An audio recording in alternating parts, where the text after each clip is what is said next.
Hi everybody, and welcome back to my channel. This is Geo, and today let's do chapter 20 for White Silk Lover. We're almost done. We're in the final part of the book. Thursday, April 29th. Tomas.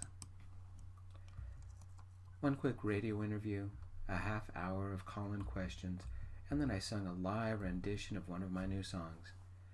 Then it was off to the TV station. More makeup, and while I was waiting, I worried about Sam. What was going on in that head of his? He was a year older, adopted while only a baby, like me, and we had grown up together, been inseparable. Then my voice changed. I could sing before, but once it changed, it was magic. Jerry discovered me when I was 14, and my career started. Small gigs, then some talent show, and then the record company found me. At age 17, I had it made. Well, everyone thought I did. Long hours with the trainer, the voice coach, and the choreographer left little time for a social life or a family life. Emmy died, our family drifted apart, moms drifted apart. They never divorced, then remained best friends, but we were barely a family. At 18, I met my ex. It lasted about a year and a half. When I was 19, that's when the emptiness began. It usually only showed up on nights when I had nothing to do, which was most nights I didn't have a concert. Sam was always good with rhythm, and one time when my drummer was sick, Sam took over. He was a backup drummer for a while, then the main one. Sam didn't have to practice like I did, or go through the makeup, or deal with all the fans. His job? Drums. That's it. His fringe benefit? Playing Sterling after the concert. Only a few times did the full band have to show up for autograph sessions or promotional events. That was all on me. Little, lonely me. Fake smile, hide the exhaustion. It's been like this for the entire tour. Until I get on the phone with Coby. Then the emptiness vanished for another day, and I can smile again. I needed Coby. He would think me insane if he knew how much. "Mr. Locke, may I call you Sterling?" the interviewer said. She wore a wedding band. It's safe to casually flirt. Of course. Only if I can call you by your first name. Single? No, I'm married, she said. My loss, I said. Actually, no, I wasn't. The cameraman is more my speed. But I still prefer Coby. Later that night, at the hotel, when I finally get cleaned up, I laid in the king-sized master bed. I can't wait for Coby to share it with me. Tomorrow night, I finally get to see him again. It's a suite with several rooms, the Les, Jerry, Sam, and the rest of the band camped out in. A part of me hoped that something special would happen this weekend. If Coby's ready, I want to make love to him. Maya shot me a text. New jackets ordered. I think you'll like it. Squealers planted in different items. I placed some in your shoes this time. Thanks, I texted back. Remember, only we know. How's Sam? Don't give that boy alcohol.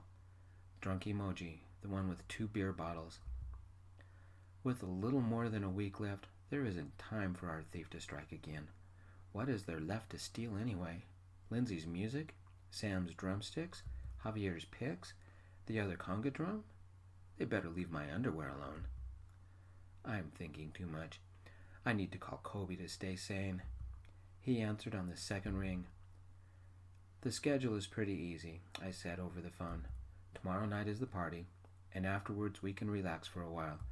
Saturday night, I have a concert, but we've got a space for you all set up. Sunday, we have the whole morning, and we can do whatever you want. Your flight back to Vegas is at noon. After that, I have the second-to-last concert on Tuesday. I fly out to your recital on Friday. Then we fly back for my last concert in Chicago next Saturday. Then the finale party next Sunday. After that, we're done. End of semester for you, end of tour for me. You are really racking up the frequent flyer miles, Coby said. I'll be exhausted, but we'll celebrate in style, I said. I've got the Platinum booked again, this time for a week, starting Monday after the party. You don't have to do any cleanup or take down or whatever you do at the end of the tour, Coby said. We've already started, I said. Once again, we do what we do best and talk about nothing. We're both in bed, thousands of miles apart, and it's like we're next to each other. This is the only time I can relax. What do you do at an album release party? Coby asked. Talk, eat, look pretty. The first two are optional. The third one you're already good at. Coby snorted. It's nothing to worry about. Joy will stay with you. Officially, you're her date, I said. Coby said, Do I sound worried? Yes, I said, changing subject. How are you doing on your song? You'll be ready for your recital? No matter how much I practice. A shadow flickered across Coby's face. He's not telling me something. Coby said, I can't get the left hand's part down. You will. You've got a week, I said. I think I need a month. Did you get the link I sent you? Once I folded a pillow in half, I propped myself up on it. I did.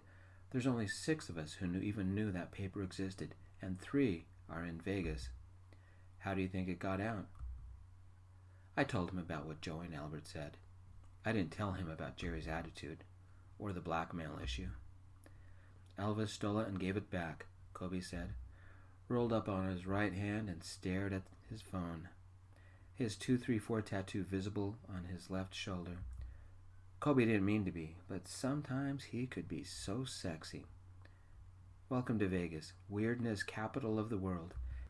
Name another city that lets guys dressed like aliens marry you in an hour. Did you see how much it went for? I asked. Coby gave a sarcastic smile. I saw. Expensive piece of paper. Friday, April 30th, 1 p.m. I rushed through class. Dr. Garnier explained something important about the final on Monday, but I couldn't pay attention.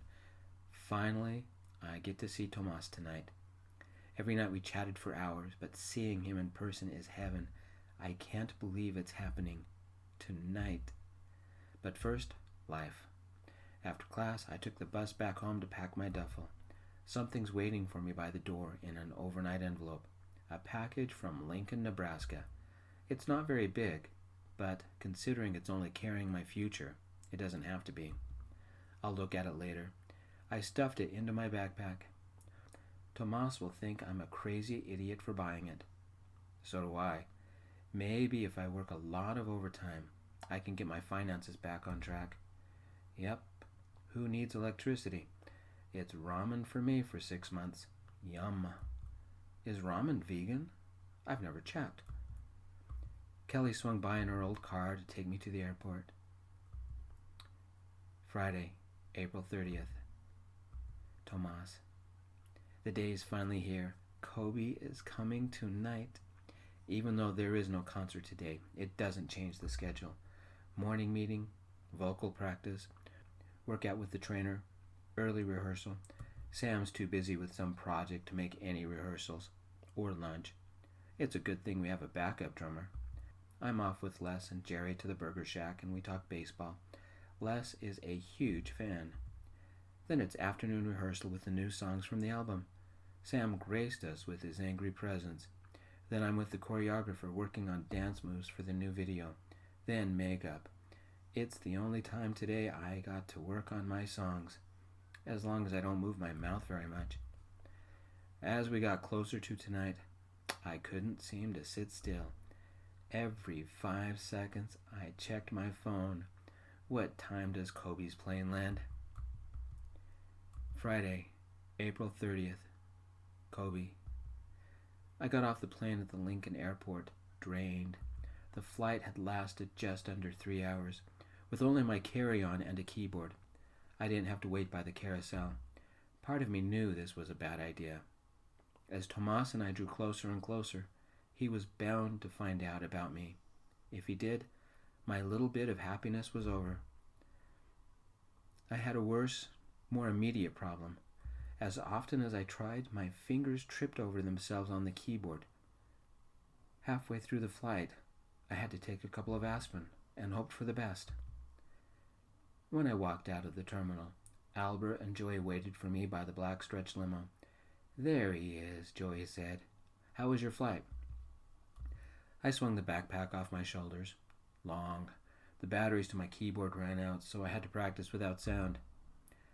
Albert opened the door for me. "We'll have to find you some before you leave. C's? Are you ready for this?" 4 C's, and no, I'm not ready for this. People like me never go to parties like this. How's Tomas? "Remember, he's Sterling tonight," Joey said. Joey sat in front by Albert, and I was the only person in back. I took a seat by the privacy window, and Albert lowered it. Albert took the road that led out of the airport. "Tomas already has a tux waiting for you, and if anybody asks, you are Joey's +1. Jerry and Sam will be there, just in case things get weird." "It looks like I've developed a taste for college guys," Joey said, adjusting her baseball cap. "Won't that make Tomas jealous?" "Who all comes to this thing?" I asked, ignoring her comment. Joey said, "Anybody who wants something from Sterling. On paper, it's a meet and greet. In reality, it's a bunch of rich people having a photo op with a famous singer." "It sounds boring," I said. "Makes you wish to be back on Platinum," Albert said. "This is not a place where you can kick back and enjoy the waves." "Maybe some champagne, though," Joey said. "I'll stick with a cappuccino," Albert said. Making small talk with rich strangers did not sound fun, but Tomas wanted me with him for some reason.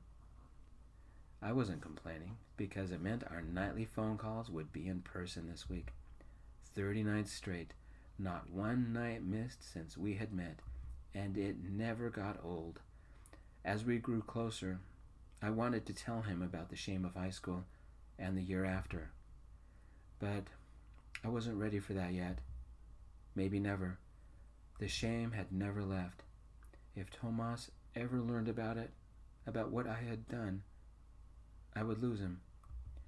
If he ever knew the truth, I don't think I would survive. With enough money in my account, I could hop a random bus to anywhere. Except, I only had $7. What would I do? We drove to our hotel. Not one of the high-rises like we have in Vegas, but a more sprawling kind, only a couple of stories tall. Already a couple of limos were piling up. I checked my phone. 7. 2 hours time difference between here and Vegas. Once we arrived, Joey led me inside while Albert parked. This was as nice as anything on the Strip. A 3-story atrium, dark wood trim, dark green upholstery.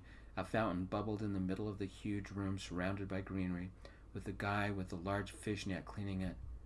A middle-aged couple walked past, he in a tuxedo, she in some dark blue designer gown. I wore khaki shorts and a linen shirt the thrift store had just gone in. I was definitely way underdressed.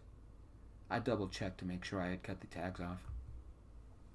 Another guy polished the woodwork, while a girl ran a vacuum over the overstuffed chairs. This was not club diggery. While Joey talked to someone at the counter, I had a chance to look around. Off on one side was a bar and restaurant with a menu on the wall. Their prices were orbital. No way I could eat there. Just behind the bar and restaurant was a large convention hall that they were setting up for tonight's festivities. I wandered in. Promotional wall-sized posters of Tomas as Sterling were everywhere.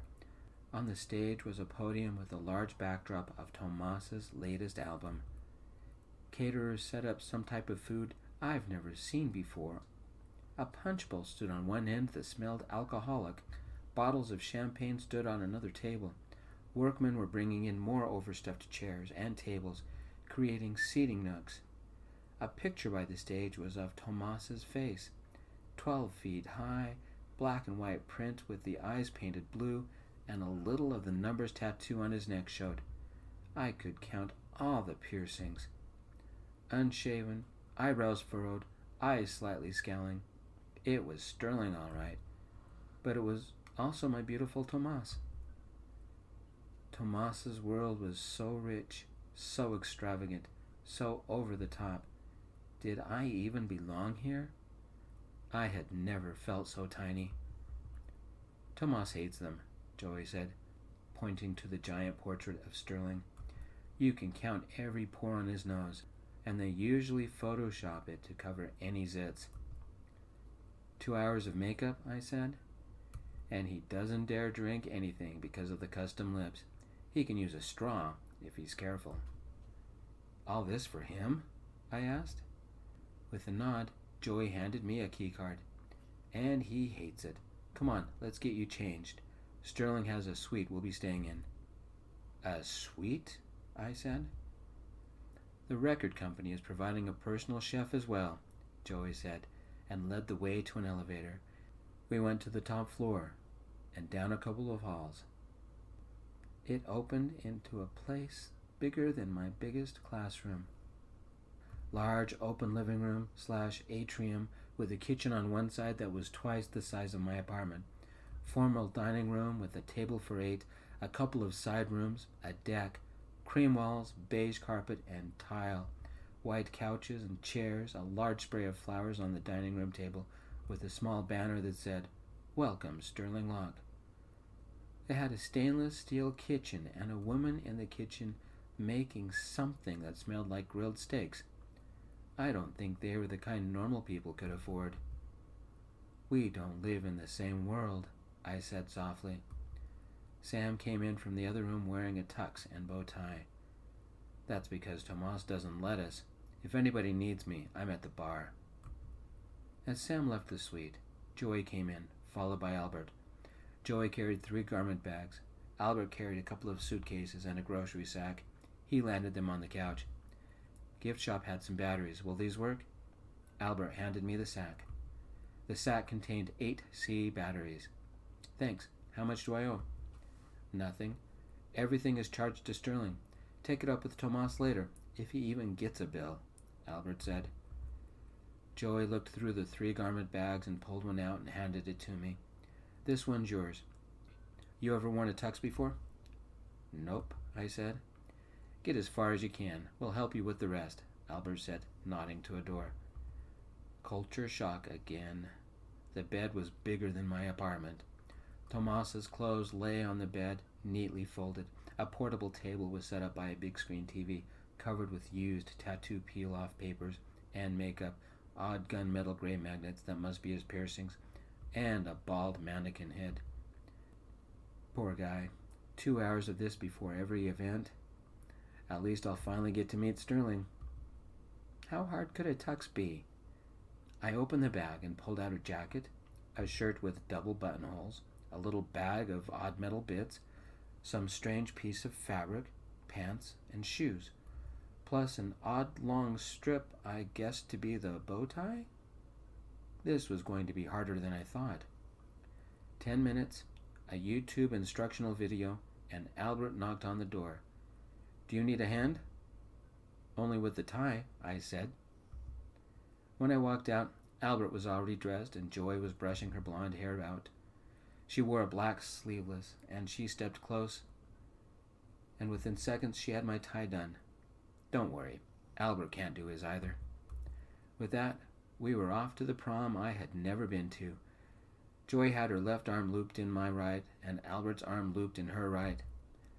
We're off to see the wizard, I softly sang, and Joy and Albert laughed as we skipped to the elevator. Thank you, everybody, for joining me for this chapter. We'll see you next time. Peace.